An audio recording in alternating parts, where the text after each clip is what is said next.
what I'd like to talk about, though, right now, and we're going to go over 6 o'clock today, so make sure you subscribe at thewrestlingmatchshow.com. Please do so. Because there's plenty more content coming your way. And it allows me to go over. And it allows us to cut the show into a bunch of different segments. So if you missed anything, go back and watch it. Please do that at thewrestlingmatchshow.com. Hit that bell. You don't miss anything. Because sometimes I might just go live on a day that's not a weekday at 5 p.m. Eastern. But what we promoted today has to do with my time in WWE. And 5 years ago today, our friends on This Day in WWE, which you can follow on Twitter at OTD_in_WWE, On This Day in WWE on TikTok, and OTD_in_WWE on Instagram. Great account. Love to get the old stuff, and then love to also get stuff from 5 years ago. 5 years ago, Shane McMahon's in the ring. There they are. Thank you. Shane McMahon is in the ring on SmackDown. They're calling it SmackDown Live. And Shane has Elias with him and Drew with him when they had that weird backup faction for Shane. And he pitches to a video all about himself. And he puts over Kevin Dunn for making the video because it was what would be called on a script a KD element. And the crowd doesn't really say much, and Shane's like, well, there's no reason to boo Kevin Dunn. It's like they weren't really booing him. It was a weird, inside shot. But I wanted to talk more about working in those regimes because I started in 2019. September 2019 was my start in WWE. And that's very much Vince. That's very much KD. I was not hired by the television side. I was hired by the digital side. I was hired by people that don't work there anymore. I was hired by a very specific person towards the top of digital that does not work there anymore. And there was a divide between digital and television, those two different sides, which did make life difficult. Digital was a little bit more progressive thinking, a little more ahead of the curve, a little more inside, willing to push the envelope. And TV wanted to lead the way, wanted to set the tone, and I understood that. And digital had to sometimes follow the rules to the point of fault. And there was a lot of pushback, both sides. What can we do? What can we get away with? Well, if this is happening on TV, then we can't show this. There was a lot of that kind of stuff. So when I got hired in 2019 and we started the bump, it was pitched to me before I officially got hired as, hey, we want to have something. We don't know what day it's on, but we want to talk about what's going on in the company. We want to interview people. We want to have some of that gray area and talk about them both in and out of the ring, both as people and as characters. And there was even, this was said to me, we're going to talk about Raw. We're going to talk about SmackDown. We'll get into NXT. We might, we'll talk about NXT UK. And if it gets to a point where we want to, we may talk about AEW, which is weird because I think everybody knows WWE dabbled in that on .com. They would put up the TNA results and they would aggregate news sites. It was a really weird time. The Ross Report would reference some things from here and there.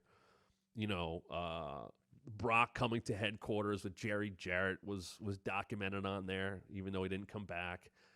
The Shinsuke stuff with AJ and the Good Brothers before they, I think, had officially signed. They addressed those rumors. But for the most part, keep it on WWE. So I got hired to primarily be on this show called The Bump, and I was told we want this to be a vehicle to make new stars in the company in terms of new broadcasting people. Sure, put me on whatever the hell you want. I am on valuable WWE television. People would kill for this opportunity. And that show morphed. I don't think people know that show was not supposed to be hosted by Kayla. It was supposed to be hosted by Kathy, and Kathy passed. And Kathy ended up on SmackDown for a little bit of time, and then she left the company. Kayla ended up getting that show, and it worked out quite well. And we had 5, 6 people on that show, and it was overcrowded, and those people got eliminated over time. And you had to be careful because I was aware of this, but some of the other people that are long gone would push the envelope or say stuff that was way too inside or, totally break kayfabe, which was not our job. The wrestlers could do whatever they want. And I would try to warn them over and over, hey, we've been on the air for 4 months, 3 months. If we cause trouble in the company, they will wipe us off the face of the wrestling earth because we are not worth the trouble. This company's been around for half a century. We are a blip in their history. If a digital show is causing any kind of trouble, I would understand if they go, screw that, get rid of it. It's not helping us. And I was always aware of that. And some people made some mistakes, and then they didn't get to stay around anymore. But I was on the digital side. That was very clear. I didn't do anything with television. You never saw me on Raw or SmackDown or NXT. You saw me on YouTube or Peacock or the network or whatever that stuff was. And they asked me to do the NXT injury report. That was a Hunter idea. And they said, hey, you have a sports background, because I had done fantasy football, so I got to do the NXT injury report, which a lot of people asked. Was it real? There was a mix. Some stuff they wanted to play up as an angle. Hey, we're trying to get this person over. They injured. Leon Ruff was on the NXT injury report a couple times because he had to sell an injury, and they were trying to get somebody over. I think they did that with Cross a few times. Made sense. Sometimes people were on it because they actually got hurt. However, the rule was you had to get their approval to put them on. Some people did not like being on the NXT injury report. They felt it made them look weak. My whole thing was, hey, you're going to battle back from an injury, especially if you're a baby face. And some people were good with that. I remember talking to Kyle O'Reilly. He's like, hey, I get it. I've worked my way back from an injury. Yeah, exactly. That makes sense. So that just went on. And then when the pandemic hit, I remember being in an office, and we kind of quickly learned that, okay, because we had a full week of bump shows planned for Tampa. We were going to do 5 episodes there. There were going to be 2 episodes on the 2 nights of Mania that were going to be like college game day type shows. That might have been the year after when they went back to Raymond James, but there were plans for those and I was excited about that. I couldn't wait to have a crowd. We used to have an audience of like 4 people in the corner of the studio, which was not in the main Titan Towers. A lot of people don't know that. WWE has 4 buildings, now 5, I guess, technically, but when I was there was the big one that you've seen from 95, that DX sprayed and all that stuff. They had a building across the street from that, and then down the street was the TV building, which everybody from Mean Gene to Todd Pettengill to Sean Mooney, you name it, Scott Stanford, who I loved working with, who I'm glad is still there, all worked in that old TV building. Those Mean Gene, Superstars reports and all that stuff with the screens behind, that was all in that building, and it morphed over time. I wanted to a couple months ago when we had Gargano on the bump, beginning of the year maybe, I went back into the tape room where Todd would do WWF Mania, and then there was that other room where Livewire happened with Todd and Sonny and Russo and Cornette and all that stuff. But I went into the area where the tape room was, and I wanted to shoot a pre-tape for the bump with Gargano, as if we were opening up an episode of WWF Mania or a Coliseum home video, and Todd would mess with whoever. And that's a total, for the most part, it's the bones of the room are still there, but the room is now for servers, and it's very loud. I was basically told, like, it's too loud, we can't shoot in here. And I told Gargano, he's like, oh, that would have been great. And I think I've since told Todd about that too, that the bones of the room are still there. But that TV studio was a building, and then next to that, the newest building was the digital building, and they had the docs team there and the social media team there. I had a desk there. We shot the bump there. They shot a lot of interviews there. There was an area where they had a ring set up called Squash Alley, and they would shoot Up, Down, Down did stuff there, and documentaries were shot there, and all this is awesome with all kinds of stuff. But that building had the bump in it, but the TV building was next to it. So I rarely worked in the big building. I went over there once for a 24/7 title change, if you remember that, back in 2019 when some employee won the 24/7 title from Truth and then Truth won it back. Like, I went there and reported on that, which was really fun. I enjoyed that kind of stuff and watching the ins and outs of that. But I didn't get a lot of direction. And I think that's because TV didn't care that much. I don't think the bump was ever treated well. It was never promoted. It was on the bottom scroller here and there. I had heard often that TV referred to it as the dump. They didn't like it. They didn't like the format. They didn't like how loose it was. They didn't think it was buttoned up enough. Some of that I understood. But is, don't know. October 2019. It debuted the same night as AEW. And remember, NXT also was on that Wednesday night. I did the live bump, the first episode. Seth came in studio. And I think we had Seth, I think Charlotte was on that episode. And then I got in a car and flew to Orlando, and we did a watch-along of the first NXT, which was cool.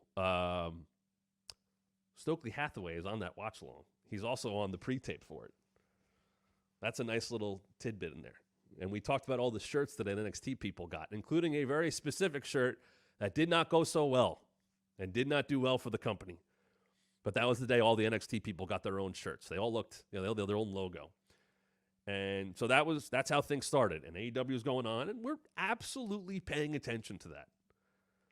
And I talked about yesterday from the On This Day in WWE account, Sammy doing the electric chair. That was a few months before I started. So now AEW's going now. Now it's they have TV. Now they're doing their thing. It felt like fun competition. I was down with that. It's good. I had friends over there at the time. And what can I do? What can I go to? And I remember I asked my digital boss at the time, I said, hey, listen, they had been doing, watch along was a thing. The shoulder programming, when the pay-per-view was on, they'd have people at the arena and wrestlers would cycle. It was a cool idea. Wasn't loved because some of the higher-ups thought it was taking away from the broadcast. I don't think they understood the idea of, like maybe many of you doing right now, watching or listening to me and watching something else. I don't think they understood that completely. But they were trying to work bump people into that to kind of get them exposure. So I went out to Sacramento for Hell in a Cell. And Hell in a Cell was The Fiend versus Seth Rollins for the Universal Championship. And Seth had been on a decent run at this point. But I remember they announced the match via local advertising, or the venue did, before it was even close to getting booked, and then they just followed through with it. So they do it. And I remember Seth came on the bump a few weeks before that match, and he was having trouble. He had to sell what The Fiend was, but, Seth's an in-ring guy, and, he had dealt with Brock and all that kind of stuff. So, as we saw with The Fiend, the character was interesting. It was tough to book the matches. It was tough to book an indestructible monster when you're the opponent. So I get put on watch along. And there was like shifts on that. Hey, you're going to be on for this many minutes. And at some point it's just like, hey, stay on. There was a reliability to me, to toot my own horn for a second. I could cover lapses of time or pauses. So at the end of the night, we're watching the main event. And by the way, I have no clue how this is going to go. I am at the company for a month at this point in time. I'm not clued into anything. Some things I did get clued into down the road. And we're watching the match. And I'm in there with a couple of WWE people, but I'm in there with, I think, like Denise Salcedo was a guest for it because she was friends with X-Pac. And X-Pac was in there once again. Sean didn't know what was going to go on. And we're watching the match. And they call it because Seth, hit the hammer on Fiend and blah, blah, blah, but whatever it was. And Waltman says, and I remember this because I was like, oh, cool, I'm at the top of Reddit for the wrong reason. There was the clip of Waltman going, I don't know if they're not going to invite me back or anything, but you can't do a DQ in a Hell in a Cell. And he laughed, and I, just reacting, although people didn't perceive it that way, I said, hey, I think that was the referee stopping the match. I think Seth won. It wasn't a good finish. But then people go in the comments and go, he's just taking up the company line. I literally wasn't told a damn thing. I just reacted and tried to put the pieces together. And that's one of those things where maybe if I knew a little bit more, it would have been different. But that was a very genuine reaction. I think they stopped the match. And they did. So it was a pretty good pay-per-view. If people remember, you go back, that's a good paper. That's a good show until that. And I'm hanging around. I had a red-eye flight, and I was waiting for some people. And catering was right next to Gorilla. And I was very much trying to mind myself. I wasn't dressed up. I was more like this. I felt I was underdressed, but I was kind of told to dress, like I would on the bump, so a little bit more casual. So I was trying to, stay in that watch-long room. I wasn't really mingling, and I went to catering, and catering was right next to Gorilla, which I think a lot of people know, but that's where, Vince and everybody sat, and you'd go right out there, go out to the ring, and catering was right next to it. So I was starving. I had flown in from Vegas and all this stuff, and I come in, and I'm following behind Vic Joseph, who was on commentary. It was his short run, calling Raw. And I'm following behind him, and he's walking up the ramp towards Gorilla, and Vince is coming the other way. And Vince is skipping like he's giddy. And he goes to high-five Vic, and Vic blows him off. So now it's me and Vince. And I'm there a month, and I'm going and he just, doesn't even know I'm there, and he keeps going. And I found out that Vince made the commentators stay out there, and Sacramento and that crowd was so pissed. They're throwing stuff, and and I think Vic was upset about that. Why are you leaving me out there to get pelted with crap? And Vince, loved the crowd reaction. And then we get on the bump, and we have to try to explain. And that was a very much, okay, this is how and I remember going to the airport with people, and it was just what the hell was that? What are we doing? And you guys watch TV back then on WWE? That stuff was not always very good. Just what it was. And that story was very much okay, sometimes you got to handle things as they come. People asking about what it was like working with KD. Thank you for subbing, YouTube fan. Please make sure you do so at thewrestlingmatchshow.com. More stories like this are already living on our YouTube channel. Hit that bell, subscribe, like. You won't miss anything. And I'll get to tell more stuff like this. I never spoke to Katie one time. I never spoke to Vince one time. Not at all. Not in 5 years. Not in the time they were. Never. Never met that guy. Thank goodness. Thank goodness. I had heard positive reviews, and there was a regime change in 2021, digital-wise, and they let go people, and they brought new people in, some of which are still there running things. And I was basically, I guess, a couple of months. The bump kept going through the pandemic, and we taped at home all the time. And after a few months, I came in, and just literally I would drive to come into Stanford to do the show, and that was it. And we kept things going, and I was tasked with a lot of things to do during the pandemic. And there was a lot of trust. I did that Dream Match Mania, which I think people know, when Big E ripped me apart and said I had spindly little arms. And I will tell you right now, to this day, that Big E promo, when him and Kofi were watching him versus Goldberg on that crappy 2K game, which thank goodness it's gotten better, that was a big deal for me, because that was a popular act acknowledging me and cutting a promo about me. To me, that went a long way in me being accepted by our fans, by not our fans, still our fans, my fans, your fans, whoever, WWE fans. It was who the hell's that guy? Oh, that's the guy Big E made fun of. I was part of it then. I appreciated that. I tell Big E that to this day. I said, you helped make me something in that company by taking the time to cut a promo on me about, and we had fun with that. And I simmed me beating him up in Hell in a Cell, and he had me he had me cut promos. Like those three dudes will go in the Hall of Fame, should go in the Hall of Fame. I don't care what you think about the Hall of Fame. Thank God for the New Day. Thank goodness that they existed and what they were always willing to do. Kofi Kingston should be an angry, grizzled dude for the amount of stuff he has seen and gone through and everything in that company, and he is not. And I would not have I'm not saying he would be mean, but I would get it if he had that Danny Glover, I'm too old for this shit, mentality. And he doesn't. He's such a good dude. He's a great dude. Woods is one of the smartest people I ever met and got it. He knew when he could create something. Him and I went back and forth at that very Hell in a Cell watch-along, and we talked about, you took our studio, the Bump Studio. You took the Up, Down, Down studio. It was supposed to be the Bump Studio, and we took it. So I had a bit where I replaced the sign, and he came back at me. And then, we had a whole thing at Survivor Series watch-along. We went back and forth there. And then we did the Bump episode where right before the Rumble, and Kofi was a guest, and Woods and E were also in the building because they were taping their podcast. So Woods does a run, and he takes the sign, and he breaks it over his knee. It was so fun, and I get told, all right, we're going to do stuff with you guys on Up, Down, Down.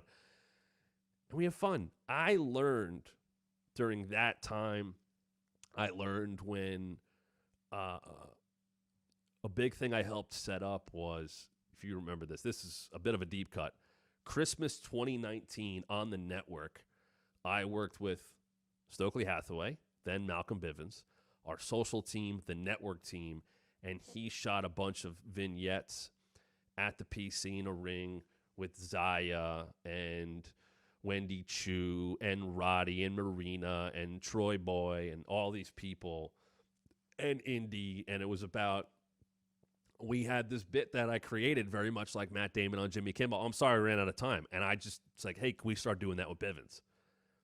Because he appeared on that first watch along the day of the first bump, and we would never let him on. And we just kept doing that. And he had this whole idea. We would, at the end of the show, I'd have Kayla go, say it again. Sorry, we didn't have enough time for Malcolm. And he couldn't get on the show. So he shot all these things at the Performance Center, and he was just trying to get on the bump. And he does this thing with Norman Smiley, and he shows him something so he can break in the building, and he's trying to take over the broadcast, and we ran like a 6-episode marathon, and he keeps cutting in, and it was so fun, and I went, oh, when you have the machine behind you, you can make anything happen. And we did that day. He was not getting pushed. He was not on television. God knows he should be, and thank goodness AEW knows that, because WWE never got that with him. Never got the most out of him. That dude's a genius. He's funny as hell. But on that weekend for Christmas, we were able to get the machine all working together to do this fun little bit. And it helped the bump, and it helped him, and it showed a couple NXT people that hadn't been seen. And that's when I realized you can use this machine. This is a well-oiled machine. It's even probably more well-oiled now that digital and TV are on the same side. But that was when I went, oh, if I have ideas, we can probably make this happen. And they don't say yes to everything, nor should they. You need an editor. I'm a big believer in that. But that kind of stuff was happening. And when we got into the pandemic, I don't think maybe they know this. We never said it. The bump was on Wednesday mornings at 10 a.m. During the pandemic, especially when we were home, that was taped on Tuesdays. It would take 1, 2, 3, 4 hours. We would get celebrity guests. I've interviewed William Shatner like 3 times. Ken Jeong was on the show. All kinds of different random guests were on the show. From wrestling, from outside of wrestling. We had the Property Brothers on. We had Joel McHale on. To varying levels of success. YouTube stars from Mexico I never heard of before, who didn't even promote that they were coming on. We had Kenny Smith on from inside the NBA. He was fantastic. We had Randy Jackson on. He knew Sasha Banks' theme music. There was an element of getting that crossover there. But we would tape that on Tuesdays, and then our team would edit it together, and it would air on Wednesdays. So we did that a lot. And, there was tough, it was tough. And then at some point, I remember we did the Mania from the PC, and they had us do 2 bump episodes leading into that. And they did monster numbers. Everybody was home, unfortunately a captive audience, and we would try to entertain. We had good guests on, and everybody was coming to us from the PC or home, or a lot of people lived in Florida, and everybody kind of understood, hey, we got to keep this train rolling. And a lot of us, wrestlers, talent, you name it, we were like, hey, we're either doing nothing or we can get paid and make stuff. So we did. And I appreciated everybody that kept the train rolling because it kept income coming to me. And it kept income coming to a lot of people. Say what you want about how things are handled at the PC and safe, and I get that. But I really did appreciate those people that had to be in Florida at the PC or the Thunderdome and make things happen and risk getting sick and getting on flights and all. I will thank them to this very day. People that kept that ball rolling and hopefully kept a lot of you entertained. That Thunderdome stuff is tough to go back and watch, but it had to be done, and it allowed us to try things out. That probably wouldn't have happened. So when we had those pay-per-view episodes that would air before the show, we would tape those on Friday with maybe a draft or 2 of SmackDown, and then they wouldn't air till Sunday. So we would have to hope that Vince didn't change his mind based on what we knew was supposed to happen on SmackDown, because they didn't key us in a lot. And what I had to do, and it happened more than a few times, is as soon as SmackDown ended on Friday night, we'd have to go, well, we said this, this, and this. That has to get taken out. And I had a makeshift VO booth where I was living at the time, and I would get told, hey, somebody from the team that was there at the time just said, some people worked really hard for that canceled Tampa Mania bump show and still has PTSD on occasion. That's funny. A friend of mine who doesn't work there anymore, told me about those bump episodes that were supposed to happen from that Mania. Anyway, I digress. Shout out to Taz. So I would sit in this makeshift VO booth and have to re-VO stuff we said on the show, and they would cover it with B-roll. And that's how hard our team had to work to put that stuff together, because Vince would change his mind. And that happened a few times. Now, I'll give you a very specific story. Do you remember, and I understand if you have pushed this out of your head, the horror show at Extreme Rules? For those of you that are nodding, you're sickos, but it's okay. We love you, and we thank you for being here at thewrestlingmatchshow.com. Please subscribe if you haven't. For the sickos out there. As you may remember, Rey Mysterio had his eye pushed into the side of that stair. Ooh, Hollywood Blondes with the heat over here. I don't know.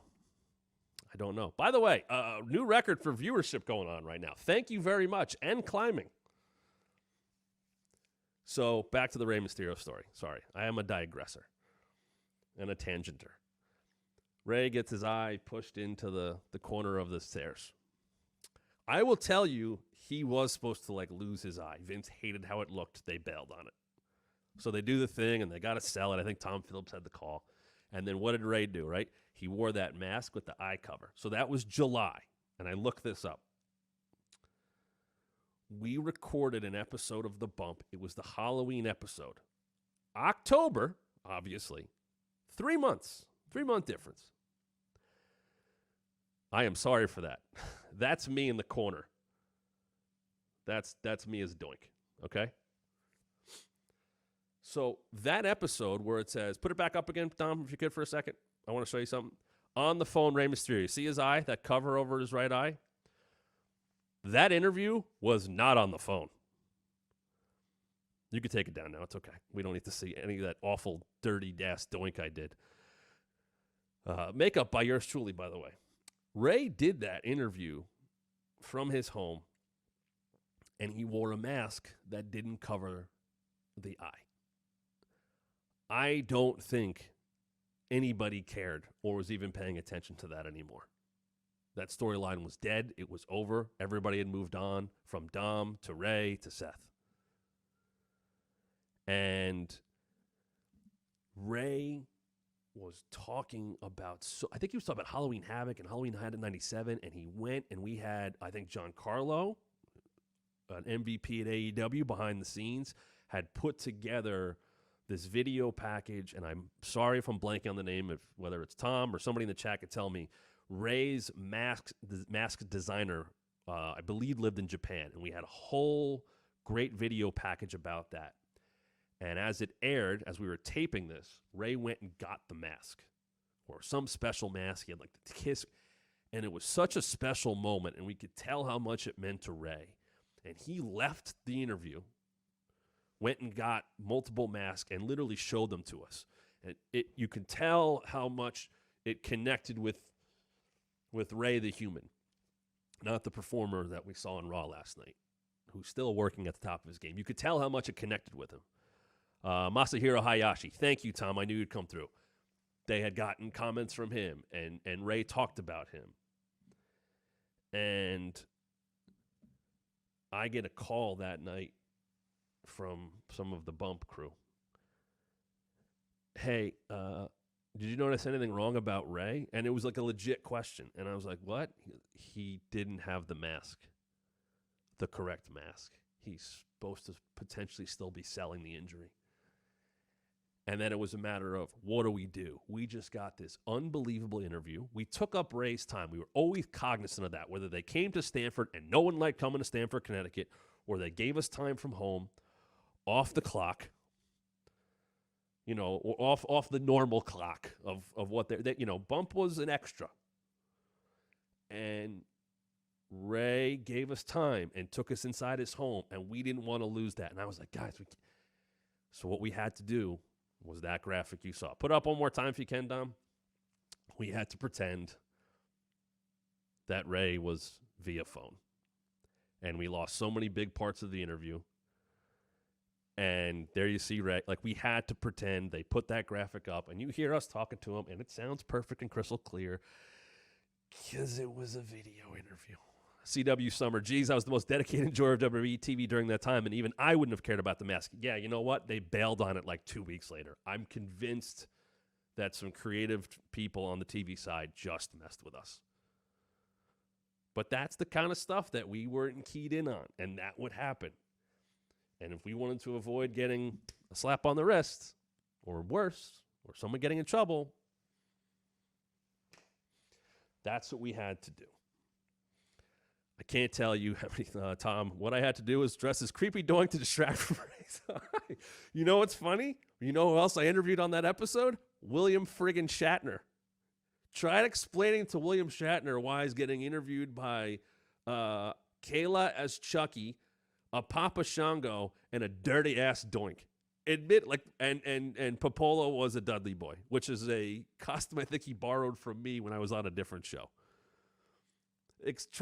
That I always used to call Bump at times, in the best way, wrestling Mad Libs. If you remember what Mad Libs are, and I am dating myself. But you would fill in adjectives and verbs and all of that and just make up random stories. That happened so many times. You're going to interview William Shatner on the WWE Network while dressed as Doink on the Halloween episode, and Rey Mysterio is not going to have the right mask on. And that was one of the days in my life in WWE.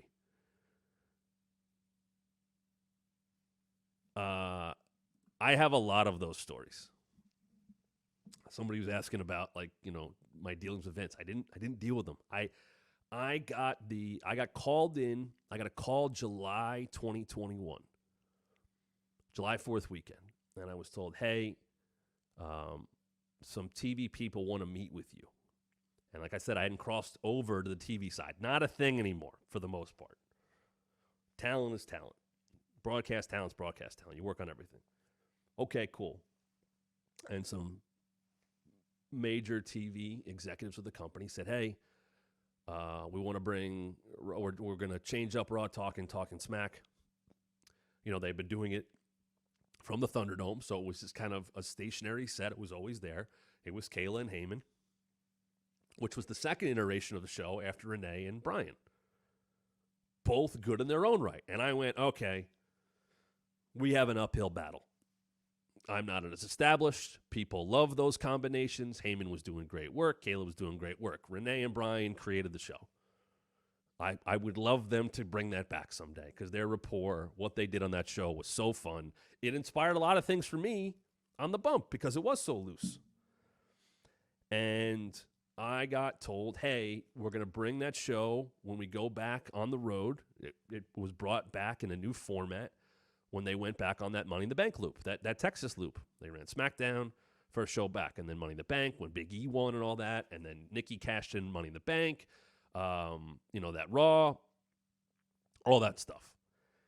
And I was told, hey, we'd like you to be one of the co-hosts. You're kind of our glue between Raw Talk, our 3 talk shows. Raw Talk on Monday, Bump on Wednesday, Talkin' Smack, which became SmackDown Lowdown on Friday.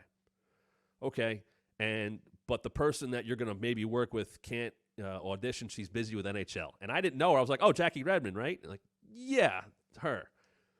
And she was able to come in. She was covering the playoffs, as she's doing right now. Busiest person in sports and entertainment, Jackie Redmond, and the best. And Jackie came in, and I didn't know her, and she had covered wrestling. Jackie kind of replaced Renee when Renee left Canadian television Sportsnet to come to WWE. Jackie kind of took her spot. And so Jackie knew wrestling, but had been away from it. She was doing NHL Network, and she was very big into hockey and had her own show and was doing stuff for MLB. She was busy, but she knew wrestling enough. And she came in, and we did a test run, and I knew it felt good. And we came off the set, and 2 people, very important, said, I'd put you guys on the air tonight. And then Jackie had to figure out visa issues, so I worked with, and I think this is, if you're an up-and-coming broadcaster, I learned from an experience like this. Think about this. I hosted that show as the lead host or as the analyst with Kayla, Kevin Patrick, Byron, Rosenberg, Sam. It was a mix of people. Mackenzie for like 3 or 4 months. Scott Stanford. And I'm probably mixing up the timeline. In different roles until Jackie had everything figured out and was ready to go. That made me better because I had to work with different people in a live setting and do different things and figure out what they wanted to do. And we didn't use the prompter. Some people did. Anything you saw me do in WWE, 99.9% of the time, off the top of this right here. I wrote questions ahead of Bump, and we had that all kind. But any of those live post shows was just off the top of my head. Cue me up, let me go. The best way to work.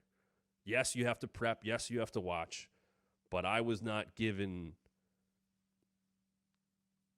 all of the information sometimes, so I had to go with it. But I loved working with Jackie. She's one of my better friends. I love to see her. I truly, truly missed her when they took her off those shows and sent her on the road, which she earned. She earned being on those countdown kickoff shows. She's earned everything she's done. She works hard. She's a pro. She's good at it. She listened. I truly missed and still miss working with Jackie Redmond. And I'm glad that I still talk to her all the time. She's really good. She has been one of the best signings that company has made in decades. Very valuable and being treated as such. So that's just a little of it. There's a lot of stuff I'm sure I could talk about that I haven't even gotten into. And the nice part is that if you subscribe to the WrestlingMatchShow.com, I'll share more of this kind of stuff. If you have other questions, I tried to get to a lot of them today. Man, there seems to be a sentiment in the chat that a lot of people have. I agree. There's more stories I can tell. There's more stories I'd be happy to tell. I will say one thing, because I know we've gone long, and I'm happy that we've gone long, and I'm happy that the numbers have gone up as we've watched. That tells me you guys like this kind of stuff.